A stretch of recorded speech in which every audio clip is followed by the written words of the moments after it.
menjaga setiap kita. Tuhan akan memelihara kita dan menolong setiap kita. Kita mau nyanyikan lagu ini sama-sama. Musim akan selalu berganti, kasih Tuhan tetap abadi, tak akan berubah sampai selamanya. Ku tetap percaya, Ku yakin Tuhan memberkati. ku yakin Tuhan memberkati, ku yakin Tuhan melindungi. Burung di udara Tuhan pelihara, karena kasih-Nya. Tuhan selalu menolongku, selalu menjagaku, sehelai di rambutku tak akan terjatuh tanpa seizin-Mu. Tuhan selalu menolongku, selalu menjagaku, Dia mengenyangkanku dan peliharaku seumur hidupku. Musim akan selalu berganti, kasih Tuhan tetap abadi. kasih Tuhan tetap abadi, tak akan berubah sampai selamanya. Ku tetap percaya, Ku yakin Tuhan melindungi. ku yakin Tuhan memberkati, ku yakin Tuhan melindungi. Burung di udara Tuhan pelihara, karena kasih-Nya. Tuhan selalu menolongku, selalu menjagaku, sehelai di rambutku tak akan terjatuh tanpa seizin-Mu. Tuhan selalu menolongku, selalu menjagaku, Dia mengenyangkanku dan peliharaku seumur hidupku. Tuhan selalu menolongku. Tuhan selalu menolongku, selalu menjagaku, sehelai di rambutku tak akan terjatuh tanpa seizin-Mu. Tuhan selalu menolongku, selalu menjagaku, Dia mengenyangkanku dan peliharaku seumur hidupku. Dia mengenyangkanku.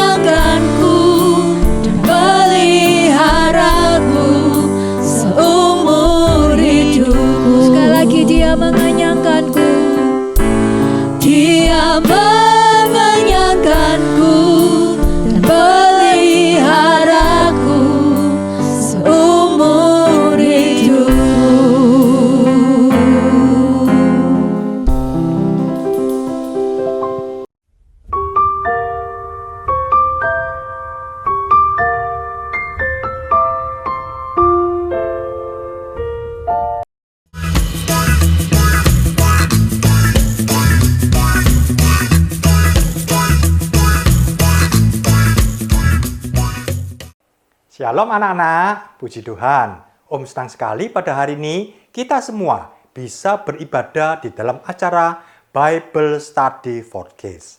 Sebelum kita belajar firman Tuhan, ayo Om undang kita berdoa bersama-sama dulu ya. Bapa kami dalam surga, Tuhan Yesus, terima kasih Tuhan. Pada hari ini kami boleh belajar lagi firman Tuhan. Tuhan, urapi Om Buancun yang akan menyampaikan firman Tuhan dan juga anak-anak semua yang ada di rumah supaya Tuhan kami boleh mengerti dan kami boleh melakukan firman Tuhan. Kami buka hati hanya di dalam nama Tuhan Yesus Kristus. Haleluya. Amin. Puji Tuhan anak-anak, hari ini kita akan belajar temanya adalah Mezbah korban bakaran. Anak-anak ingat ya, minggu lalu kita belajar tentang tabernakel. Ya, di dalam pelajaran tabernakel ini diceritakan sepintas, ya, selayang pandang, supaya anak-anak tahu apa itu tabernakel.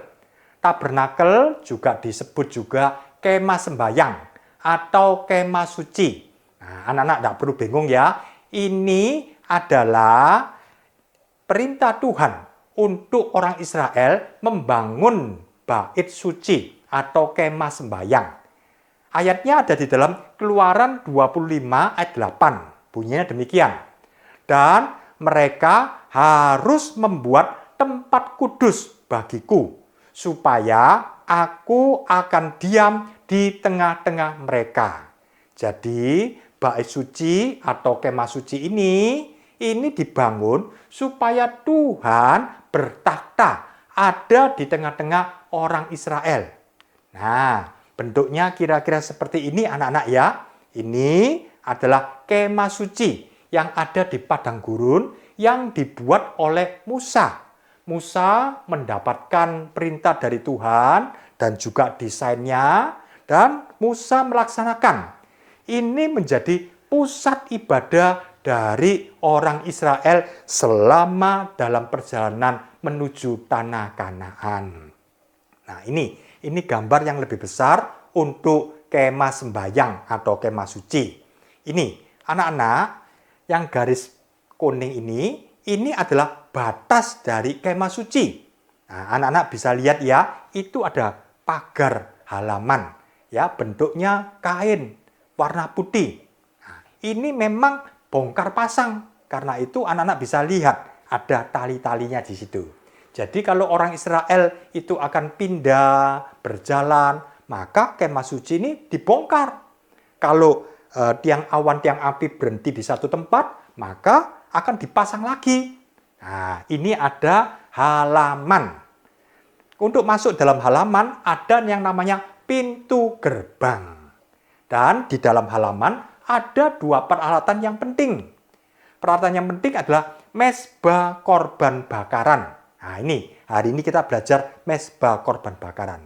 Selain itu, di halaman juga ada yang namanya kolam pembasuhan. Jadi ada dua alat penting yang ada di halaman. Nah, Om tidak cerita terlalu banyak, nanti anak-anak bingung. Yang penting ya anak-anak mengerti sepintas, selayang pandang, supaya anak-anak bisa mengikuti dengan baik. Nah, ini anak-anak, ya, kemah suci ini menjadi pusat ibadah orang Israel. Nah, itu ada tiang awan, ada tiang api, dan orang Israel berkemah di sekeliling dari kemah suci itu. Nah, ini yang Om beri lingkaran, ini adalah mezbah korban bakaran. Jadi, hari ini kita belajar mezbah korban bakaran. Nah, dilihat ya, ada imam-imam yang pakai baju putih itu ya. Nah, ada yang pegang bawa domba, kambing, dan kemudian disembeli. Dan kemudian binatang yang sudah disembeli itu kemudian ditaruh di atas mezbah korban bakaran. Sesuai dengan namanya ya, jadi itu ditaruh di atas dan kemudian terbakar ya untuk dipersembahkan kepada Tuhan. Jadi orang Israel kalau berdosa minta ampun, mereka harus datang ke bait Allah, kemah suci, dan mempersembahkan. Ada yang kambing, ada yang domba, ada yang sapi. Ya, ini mempersembahkan dan untuk menghapus dosa mereka. Kita lihat dulu ya ayatnya di dalam Keluaran 27 ayat 1 sampai 8. Nah, supaya tidak terlalu panjang, kita baca 2 ayat saja ya.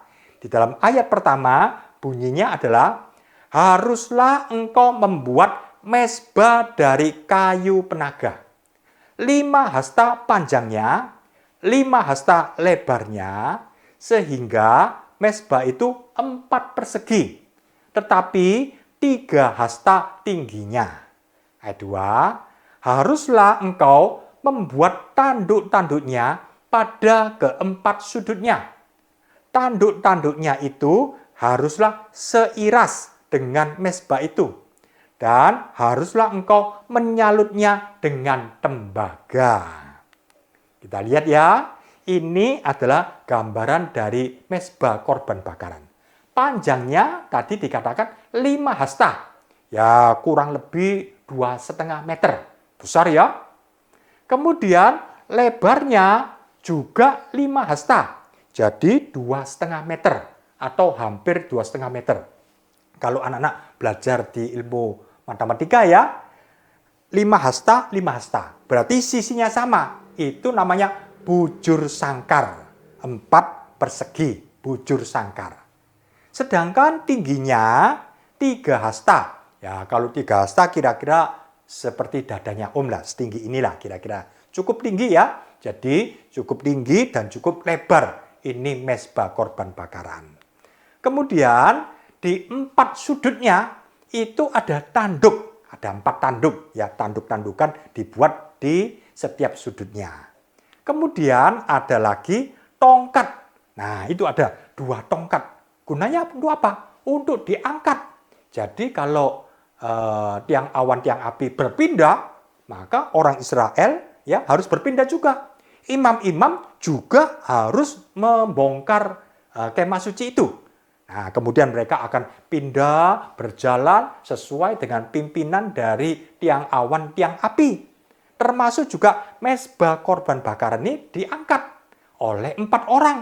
Nah, ini ada tongkat pengusung. Ini gunanya untuk mengusung atau mengangkat dari mezbah korban bakaran. Juga ada yang namanya kisi-kisi. Nah, kisi-kisi atau jala-jala ini terbuat dari tembaga. Atau kalau bahasa Jawanya namanya panggrangan, ya, panggrangan, tempat untuk membakar korban, panggrangannya itu. Kemudian kita lihat, nah itu di bagian bawah ya, ada kayu-kayu itu sebagai bahan bakar untuk membakar korban yang ada di atasnya. Kemudian yang ada di atas panggrangan, kisi-kisi tadi ya, itu ada yang korban bakaran. Jadi daging domba yang sudah disembelih itu ditaruh di atasnya. Dan ini terbakar dan membakar sampai habis. Baunya kira-kira seperti apa? Anak-anak tahu ya, kalau kita pergi ke orang jualan sate, nah itu kan membakar daging. Nah, baunya bagaimana? Wah, harum, enak, membuat kita jadi lapar ya. Ini juga dalam mezbah korban bakaran ini daging domba, daging kambing, ini dibakar sampai habis. Dan baunya, harum sekali. Dan bau itu naik ke hadapan Tuhan. Tuhan mencium dan Tuhan berkenan. Nah, kita lihat juga ya, ini adalah mezbah korban bakaran. Itu Om yang beri tanda panah itu. Nah, itu ada bercak-bercak darah. Jadi binatang yang sudah disembelih itu, ya pasti mereka darahnya keluar ketika kemudian diangkat untuk dibawa ke atas dari mezbah korban bakaran. Tentu darahnya juga ada yang terpercik, ada yang menetes, ada yang keluar. Jadi di daerah sekeliling mezbah korban bakaran banyak darah hewan. Nah, kita lihat ya, ini juga ada imam-imam. Nah, imam-imam pakai garpu, ya penyodok itu, kemudian disodok daging ya yang sudah disembelih itu, kemudian diangkat ke mezbah korban bakaran. Nah, nanti dilihat kalau ini yang sudah matang bagian bawah, diputar, dibalik, sehingga merata semua sampai daging itu menjadi hangus, menjadi terbakar semua, menjadi habis. Ini tugas dari imam-imam untuk membalik-balik untuk memotong hewan, untuk membersihkan darahnya. Nah, ini tugasnya dari imam-imam seperti itu. Nah, kita sudah selesai menceritakan secara jasmaninya. Mungkin anak-anak bertanya, untuk apa semuanya itu? Toh kita juga bukan orang Israel. Itu kan ibadahnya cara orang Israel seperti itu. Kita kan juga bukan imam-imam. Kita kan orang biasa. Kita juga tidak pergi ke bait suci, tapi kita pergi ke gereja. Apa hubungannya? Lalu kemudian kalau orang Israel membawa domba, korban. Kalau kita ke gereja tidak bawa domba, jadi apa hubungannya? Apa artinya? Buat apa kita belajar tabernakel, kemah suci, mezbah korban bakaran? Buat apa? Anak-anak, ini mempunyai arti yang luar biasa. Biarpun kita bukan orang Israel, tapi kita ini adalah orang Israel secara rohani. Kita memang bukan anaknya Abraham, tapi kita menjadi keturunan Abraham karena kita percaya kepada Tuhan Yesus. Biarpun kita bukan imam-imam, tapi kita adalah imam-imam di hadapan Tuhan. Oh, luar biasa. Memang itu ada kambing domba yang dipersembahkan. Memang kita tidak membawa kambing domba, tapi ini punya arti yang luar biasa. Kita lihat ya. Di dalam Kolose 2 ayat 17 berbunyi, semuanya ini hanyalah bayangan dari apa yang harus datang. Sedang wujudnya ialah Kristus. Jadi apa yang dilakukan oleh orang Israel yang dicatat dalam Alkitab itu hanyalah bayangan. Bukan hakikat sebenarnya. Kita adalah orang-orang perjanjian baru. Memang yang dilakukan oleh orang Israel itulah ibadah secara ritual, secara jasmani. Tapi itu mempunyai arti buat kita orang-orang perjanjian baru. Orang-orang perjanjian lama mereka melakukan, memotong hewan untuk meminta ampun kepada Tuhan dengan cara-cara sesuai dengan Taurat Tuhan, perjanjian lama. Oke, itu adalah caranya orang perjanjian lama. Tapi kita orang perjanjian baru itu punya arti yang lebih dalam. Jadi, Kolose 2 ayat 17 ini mengatakan bahwa yang dilakukan oleh orang Israel termasuk juga pembuatan kemah suci, itu hanyalah bayangan saja.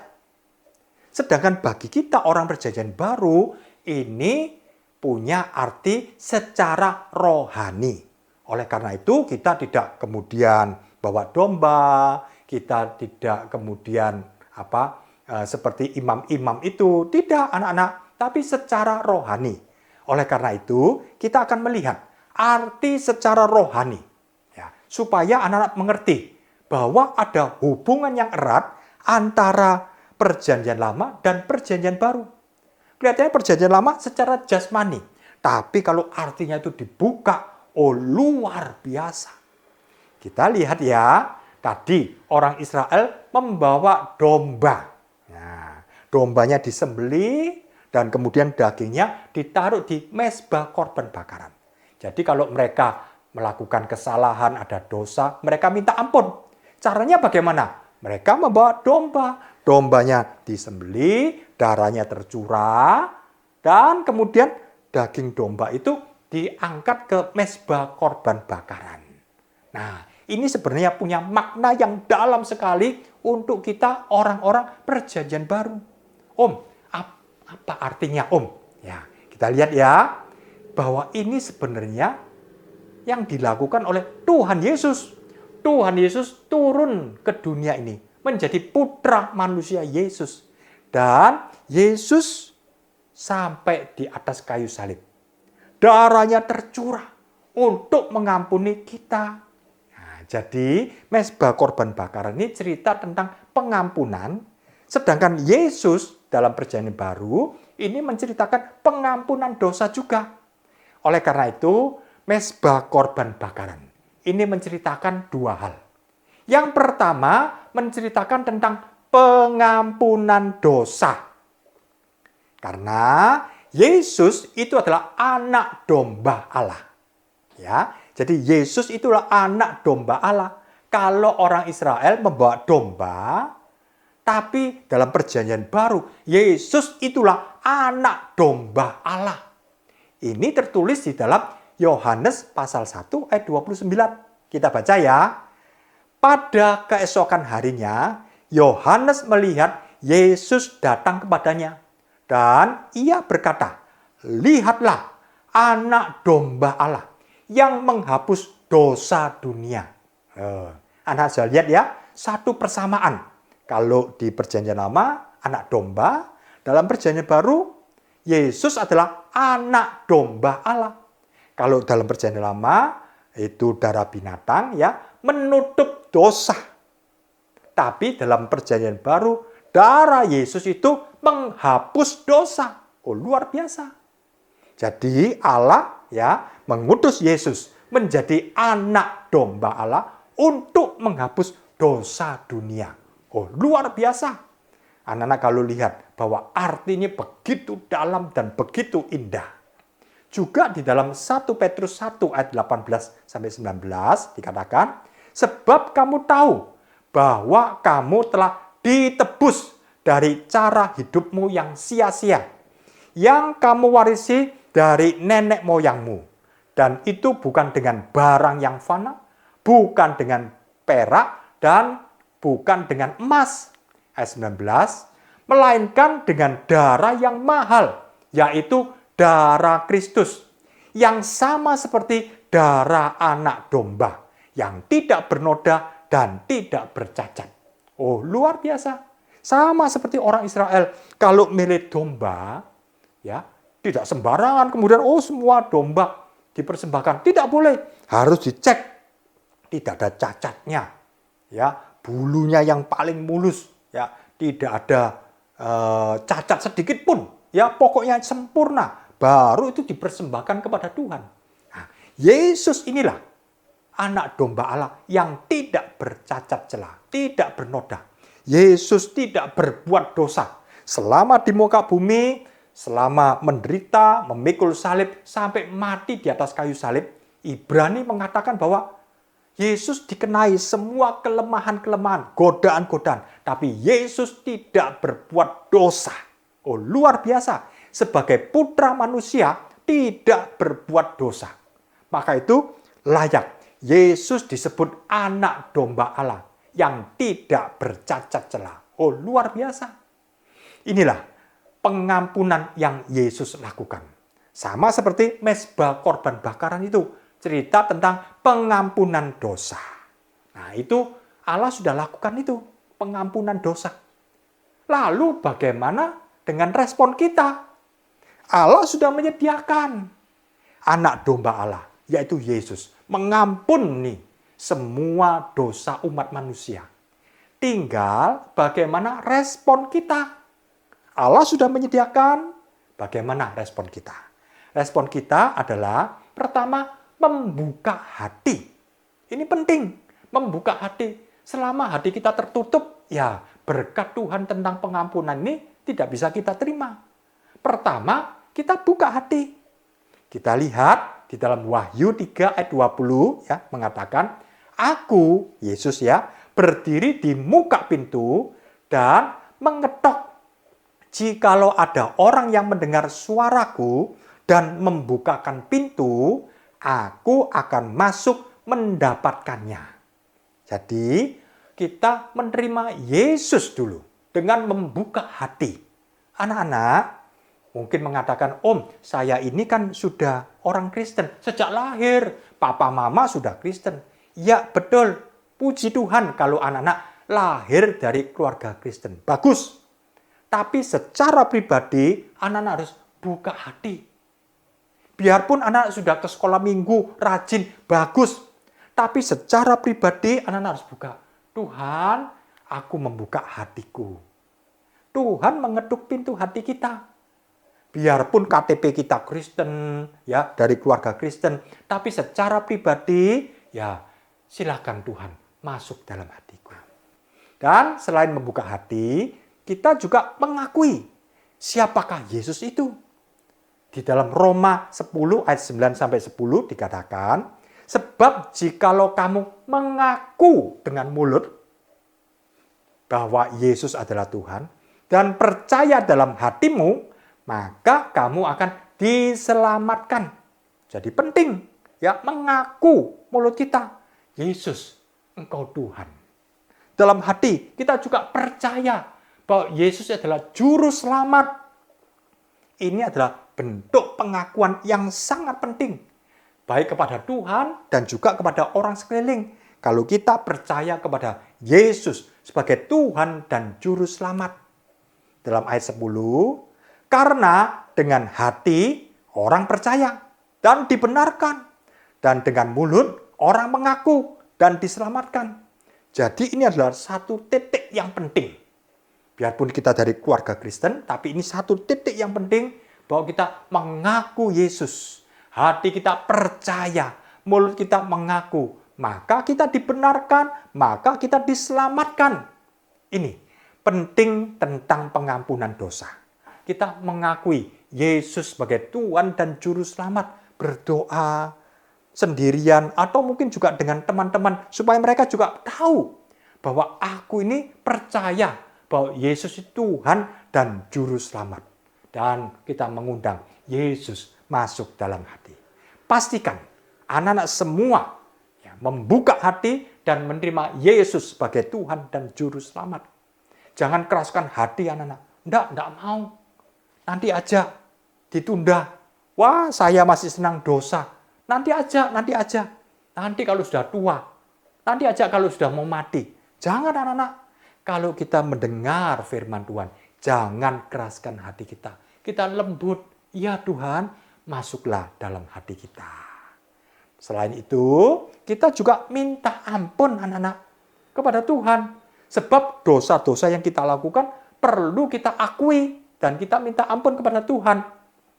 Di dalam 1 Yohanes 1 ayat 9 dikatakan, jika kita mengaku dosa kita, maka Ia adalah setia dan adil, sehingga Ia akan mengampuni segala dosa kita dan menyucikan kita dari segala kejahatan. Jadi poin ketiga ini penting, yaitu meminta ampun, ngaku kepada Tuhan bahwa salah. Kalau ada orang yang kita rugikan, kita juga minta ampun. Mungkin kepada teman, mungkin kepada orang tua yang kita rugikan. Lalu Tuhan akan mengampuni. Oh, luar biasa. Dan kalau kita minta ampun, kita sebutkan satu persatu. Contoh, Tuhan, aku nyontek Tuhan, ampuni saya. Saya tidak akan mengulangi lagi Tuhan, saya bertobat sungguh-sungguh. Nah, sebutkan satu persatu. Jangan kemudian, Tuhan ampuni segala dosaku Tuhan, mulai dari kecil sampai besar Tuhan. Terima kasih Tuhan, semuanya Tuhan, terima kasih, amin. Oh, itu kan mengaku secara borongan jadi satu. Lalu kita tidak sadar dosa apa yang dilakukan. Kita minta ampun. Tuhan, saya mencuri uangnya Papa. Tuhan, ampun Tuhan. Aku tidak mau mengulangi lagi Tuhan. Aku bertobat sungguh-sungguh Tuhan. Loh, itu namanya minta ampun. Dosa satu persatu. Lalu bilang sama papanya, Pak, minta maaf ya Pak, minta ampun. Dulu saya mencuri uangnya Papa, 5.000. Maaf ya Pak, saya tidak mau ngulangi lagi. Oh, ini berarti mengaku satu persatu. Mungkin kita marah-marah, ya, kita jengkel. Wah, minta ampun Tuhan, saya tidak mau marah-marah lagi. Apalagi mungkin sampai pukul-pukulan. Minta maaf ya kepada teman yang kita pukuli. Maaf ya Andi ya, maaf saya dulu pukuli kamu. Saya bertobat, sekarang saya menjadi anaknya Tuhan. Saya menjadi orang yang baik. Tuhan sudah ampuni saya juga sekarang minta ampun kepada Andi yang dulu sudah saya pukuli. Nah, ini cara minta ampun kepada Tuhan. Sehingga benar-benar beres, benar-benar tuntas. Dan di dalam Yesaya 1 ayat 8 dikatakan, sekalipun dosamu merah seperti kermisi. Ya, itu dosa yang berat, dosa yang besar. Tapi kalau kita minta ampun kepada Tuhan, Tuhan katakan akan menjadi putih seperti salju. Oh, luar biasa. Dosanya besar, dosanya parah, tapi Tuhan bisa ampuni.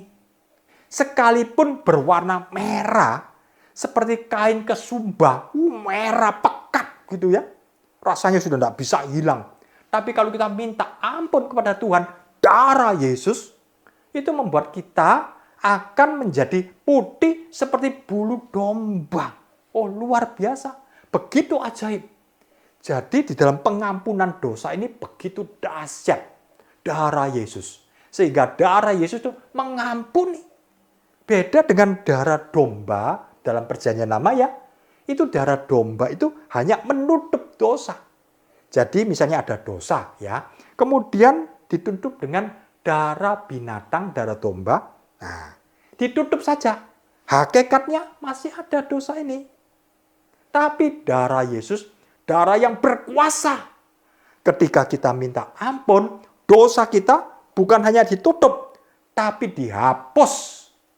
Bersih, merah, jadi putih seperti salju.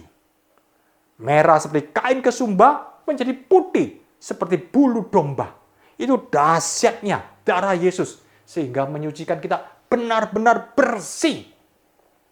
Orang perjanjian lama tidak mengalami itu.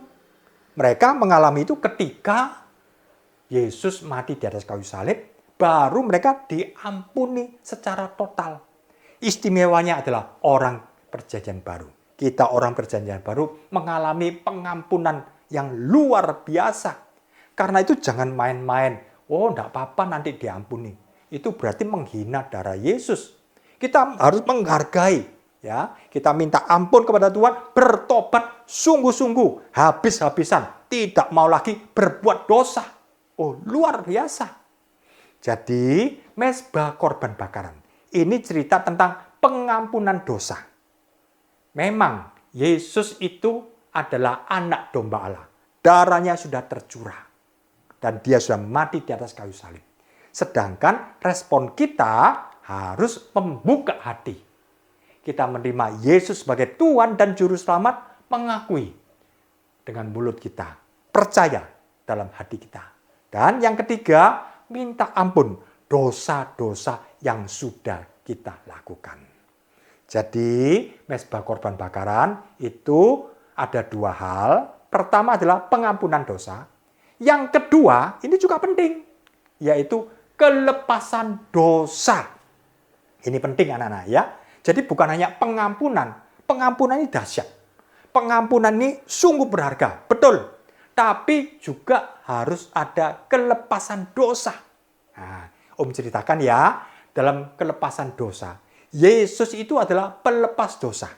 Kalau tadi Yesus adalah anak domba Allah, ini Yesus adalah pelepas dosa. Di dalam Matius 1 ayat 21, Om baca ya, ia akan melahirkan anak laki-laki, yaitu Yesus ya, dan engkau akan menamakan dia Yesus, karena dialah yang akan menyelamatkan, atau bahasa lainnya adalah melepaskan umatnya dari dosa mereka. Oh, luar biasa. Ya, jadi Yesus adalah pelepas dosa. Bukan hanya sekedar mengampuni, tapi melepaskan dosa kita. Di dalam Yohanes 8 ayat 36 dikatakan, jadi apabila anak itu, siapa anak itu? Yesus ya. Jadi apabila Yesus memerdekakan kamu, kamu pun benar-benar merdeka. Oh, luar biasa. Jadi ini bukan kemudian hanya sekedar sesaat, oh lepas, kemudian dijajah lagi, oh bebas, kemudian berdosa lagi. Bukan. Ini cerita tentang kemerdekaan sejati. Benar-benar merdeka. Sekali merdeka, tetap merdeka. Karena itu kita bersyukur. Ya, kita percaya kepada Tuhan Yesus. Dosa-dosa kita itu diampuni dan dilepaskan. Ada ikatan dosa, dilepaskan. Ada belenggu-belenggu setan kuasa kegelapan, dilepaskan. Seperti Om ini. Ya, Om ini dulu orang berdosa. minta ampun kepada Tuhan. Tuhan ampuni, saya kurang ajar kepada orang tua Tuhan. Minta ampun dan bertobat. Sesuai itu, Om hormat kepada orang tua. Tidak kemudian mengulangi lagi. Om dulu kata-kata kotor. Tuhan ampuni ini kata-kata kotor, kata-kata jorok, suka mesok. Dalam nama Tuhan Yesus, Tuhan ampuni saya. Itu minta ampun. Dan bertobat sungguh-sungguh. Kemudian tidak mengulangi lagi. Kata-katanya menjadi berkat. Tidak mesu lagi. Ya, tidak menfitnah lagi. Tidak omong kotor lagi. Bagus. Ya, benar-benar merdeka. Ini Om Guan Jun, orang lama. Tapi ketika percaya Tuhan Yesus, dosa-dosa diampuni dan dilepaskan. Om Guan Jun yang lama sudah berubah menjadi baru. Yang lama sudah berlalu, yang baru sudah terbit. Kalau Om Guan Jun diselamatkan, diampuni, dilepaskan, anak-anak juga, setiap kita juga bisa diampuni dan dilepaskan. Haleluya. Sekarang bagaimana respon kita? Kalau Tuhan sudah menyediakan fasilitas kelepasan dosa. Bagus. Tuhan sudah ready. Tapi sekarang bagaimana reaksi kita? Ya, tidak bisa kemudian dari pihaknya Allah. Pihaknya kita harus ikut ambil andil. Bagaimana caranya? Ada 3. Yang pertama adalah mau mempersembahkan hidup kita. Jadi bukan hanya Yesus saja sebagai anak domba Allah yang naik ke atas mezbah korban bakaran. Tapi hidup kita. Kita mempersembahkan. Dalam Roma 12 ayat 1, aku menasihatkan kamu supaya kamu mempersembahkan tubuhmu sebagai persembahan yang hidup, yang kudus, dan yang berkenan kepada Allah. Itu adalah ibadahmu yang sejati. Jadi dalam hati kita sudah berkomitmen, ya Tuhan, aku mau sebagai anak domba ada di atas mezbah korban bakaran. Mempersembahkan hidupku kepada Tuhan. Mau taat kepada Tuhan. Memang tidak enak anak-anak. Ya, kadang-kadang daging masih memberontak. Tapi hidupku mau persembahkan kepada Tuhan. Jadi poin pertama, komitmen. Mempersembahkan hidup kita kepada Tuhan. Kita mau, Tuhan, inilah hidupku. Aku persembahkan kepadamu. Aku mau taat Tuhan. Mulai sekarang Tuhan, aku mau sungguh-sungguh pada Tuhan. Ini seperti naik ke atas mezbah korban bakaran, anak-anak. Memang bukan secara fisik kemudian kita naik ke mezbah korban bakaran. Bukan. Tapi di dalam alam roh, kita persembahkan kepada Tuhan. Ini Tuhan, hidupku kepada Tuhan. Sedangkan poin yang kedua adalah mematikan kedagingan. Ini penting. Sebab memang kita sudah diampuni.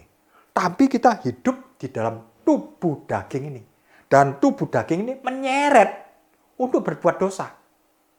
Karena itu dalam Matius 16 ayat 24 dikatakan, lalu Yesus berkata kepada murid-muridnya, setiap orang yang mau mengikut aku, ia harus menyangkal diri, memikul salibnya, dan mengikut aku.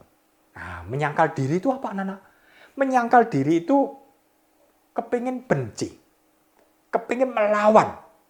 Tapi kemudian, tidak. Saya sudah diampuni. Saya harus mengampuni orang yang bersalah kepada kita. Kalau dulu kita hidup lama, sudah, balas saja. Tapi ketika kita sudah hidup baru, kita mau mengampuni, kita mau doakan. Itu berarti menyangkal diri dan memikul salib. Contoh, ketika kita mau sombong. Nah ya, aku paling hebat, aku paling kaya, aku paling pinter. Wah. Tapi kemudian, jangan-jangan saya harus merendahkan hati. Saya tidak mau sombong.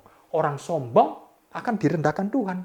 Justru orang yang rendah hati, Tuhan akan tinggikan. Ingat firman Tuhan. Oh iya ya. Karena itu, menyangkal diri, memikul salib. Memang hati kita mau berontak. Misalnya, ya, kepingin memaki-maki orang, kepingin marah, kepingin melawan orang tua. Tapi kita menyangkal diri. Bukan ngempet loh ya, bukan. Ada orang yang kepingin marah terus ngempet. Kita bukan ngempet, tapi kita mematikan dalam nama Tuhan Yesus. Aku tidak mau melasatkan daging. Aku mau menyangkal diri. Aku mau memikul salib. Jadi kedagingan kita memang berontak. Kepingin nyontek. Ya. Tapi kita katakan, enggak. Aku harus jujur. Tidak boleh nyontek. Dalam nama Tuhan Yesus, saya bisa. Nah, ini. Kepingin omong kotor. Dalam nama Tuhan Yesus, saya tidak boleh omong kotor. Saya sudah diampuni, saya tidak mau mengulangi lagi. Itu menyangkal diri dan memikul salib. Dan dalam memikul salib ini ya, memang kelihatannya berat. Aduh, kok tidak boleh nyontek ya. Berat nih salibnya ini, aduh. Aduh, teman-temanku semua ya lihat gambar porno. Aku tidak boleh lihat gambar porno. Aduh, kok rasanya berat ya. Anak-anak, bukan karena kekuatan kita, tapi karena kekuatan Tuhan. Mungkin anak-anak ingin mencuri, ya tangannya itu ingin mencuri karena tidak punya uang, kepingin beli es krim. Tapi ingat, tidak boleh mencuri. Dalam nama Tuhan Yesus, godaan setan, aku usir dalam nama Tuhan Yesus. Nah, kita pikul salib, mematikan daging, seperti ini anak-anak. Dan ini bukan hanya 1 kali, 2 kali. Bukan peristiwa demi peristiwa. Tapi setiap hari. Nah ini dikatakan ya, 24/7. Artinya apa? Selama 24 jam dalam sehari, selama 7 hari dalam seminggu. Artinya kita mengikut Yesus setiap hari.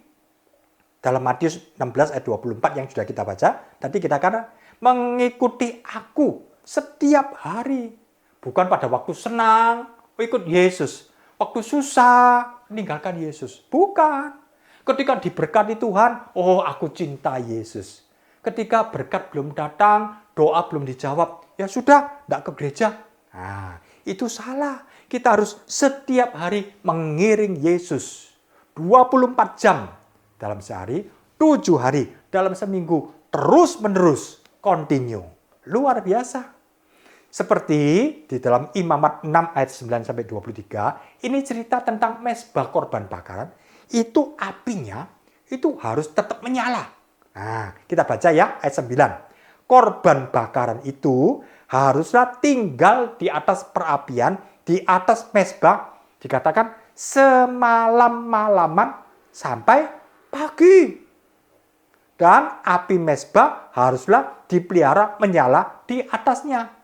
Jadi biarpun orang Israel semua tidur, tapi imam-imam harus jaga agar apinya itu menyala semalam-malamannya.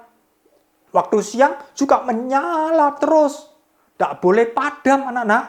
Ayat 12 dikatakan, api yang di atas mezbah itu harus dijaga supaya terus menyala. Jangan dibiarkan padam. Tiap-tiap pagi imam harus menaruh kayu di atas mezbah. Nah, jadi penting kayu itu sebagai bahan bakar. Ya, kalau tidak ada kayu ya apinya habis. Jadi ada kayu, ya apinya terbakar terus. Dan di atasnya harus ada korban bakaran sehingga asap itu, ya bau harum terus naik, terus naik, terus naik. Luar biasa. Ini menceritakan bahwa hidup kita ini mematikan daging. Ya kelihatannya kita, waduh, tidak bisa bersama dengan teman-teman. Ya, padahal hari ini adalah hari ibadah. Waduh, eman ya. Tapi kita mau mendahulukan Tuhan. Nah, itu seperti bau yang harum. Dagingnya kita, kedagingan kita, itu dibakar dan Tuhan mencium. Oh, harum ya. Ini mempersembahkan hidup kita kepada Tuhan. Ketika kita menyangkal diri, tidak mau nyontek, kelihatannya sakit bagi daging. Itu seperti dibakar. Dan itu bau harum di hadapan Tuhan. Tuhan menghirup. Oh anakku, aku memberkati engkau. Ketika kita mau melawan orang yang jahat pada kita, kita malah doakan, kita berkati, kita ampuni. Itu seperti daging yang dibakar. Dan Tuhan mencium. Oh anak ini taat kepadaku, diberkati sama Tuhan. Ya, jadi orang perjanjian lama hanya tahu daging dibakar, baunya harum. Ya, gitu aja. Tapi kita orang perjanjian baru, oh keren, hebat. Ya, sehingga Tuhan berkenan atas persembahan hidup kita. Di dalam ayat 13 dikatakan harus dijaga supaya api tetap menyala di atas mezbah, janganlah dibiarkan padam. Oh, luar biasa. Kita harus menjaga api itu berkobar-kobar dalam hidup kita. Jangan kemudian berkobar-kobar, padam. Kemudian menyala lagi, padam. Teruslah sepanjang umur hidup kita sampai mati atau nanti sampai diangkat oleh Tuhan, kita berkobar-kobar, makin besar apinya. Luar biasa.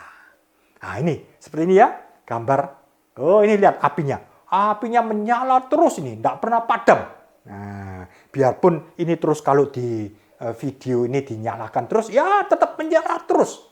Nah, inilah menggambarkan api kita harus menyala-nyala. Tidak pernah padam. Luar biasa. Anak-anak, kita sudah selesai ya. Om akan rekap. Di dalam mezbah korban bakaran, arti secara rohani adalah cerita tentang pengampunan dosa. Dan yang kedua, cerita tentang kelepasan dosa.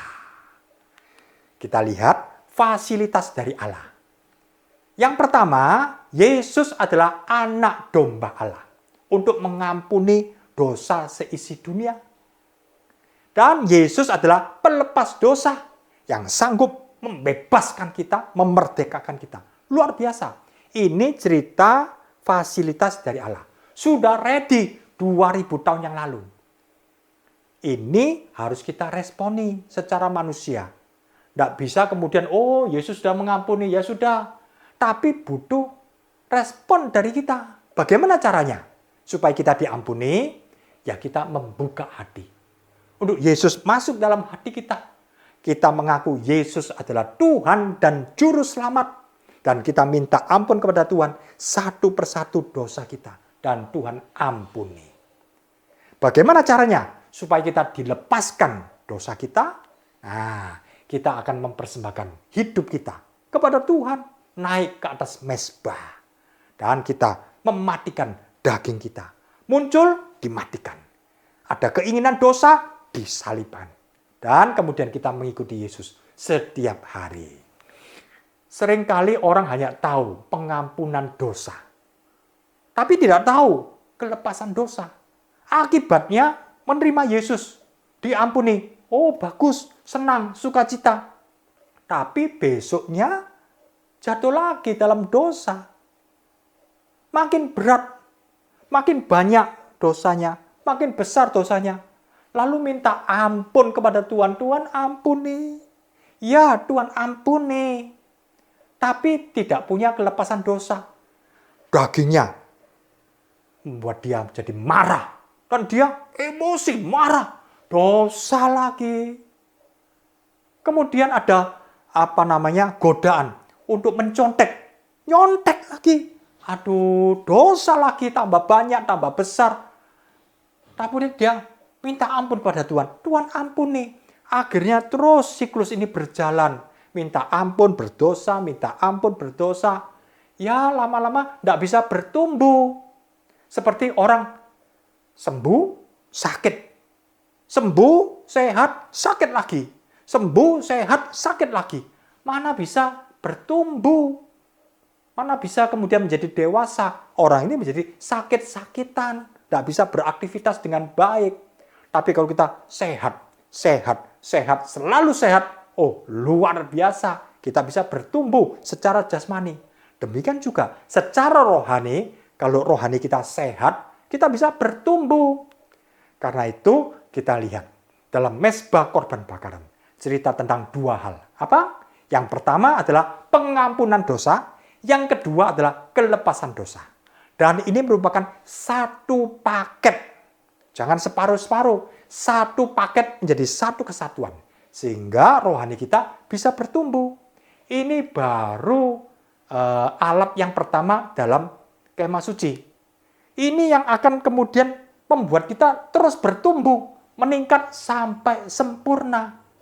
Jadi justru dengan kita mempelajari kemah suci, peralatan-peralatannya itu, maka kita bisa bertumbuh dengan baik. Ya, kita sudah belajar tentang mezbah korban bakaran. Supaya kita benar-benar diampuni dan benar-benar dilepaskan lalu kemudian kita bertumbuh. Oh, luar biasa. Jadi, Kamis yang lalu kita sudah belajar tentang tabernakel secara umum, secara sepintas lalu. Hari ini kita belajar lebih detail tentang mezbah korban bakaran.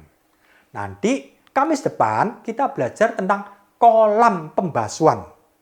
Dan berikutnya kita akan belajar meja roti pertunjukan. Kemudian di dalam bulan Oktober kita harapkan ada lagi pelajaran ini sampai habis. Ya, karena ini pelajaran yang bagus, yang membuat rohani kita menjadi bertumbuh.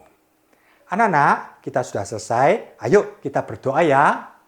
Bapa kami dalam surga, Tuhan Yesus, terima kasih Tuhan kalau kami sudah belajar tentang mezbah korban bakaran. Terima kasih kami boleh mempraktekkan. Kami mendapat pengampunan dari Tuhan Yesus. Dan kami mendapatkan pelepaskan dosa. Sehingga kami tidak berbuat dosa lagi. Sehingga rohani kami boleh bertumbuh sampai sempurna. Terima kasih Tuhan. Kami akan tutup firman Tuhan ini. Biar firman Tuhan boleh berbuah-buah dalam kehidupan kami 30, 60, bahkan 100 kali ganda. Kami berdoa hanya di dalam nama Tuhan Yesus Kristus. Yang percaya katakan amin. Puji Tuhan. Tuhan memberkati.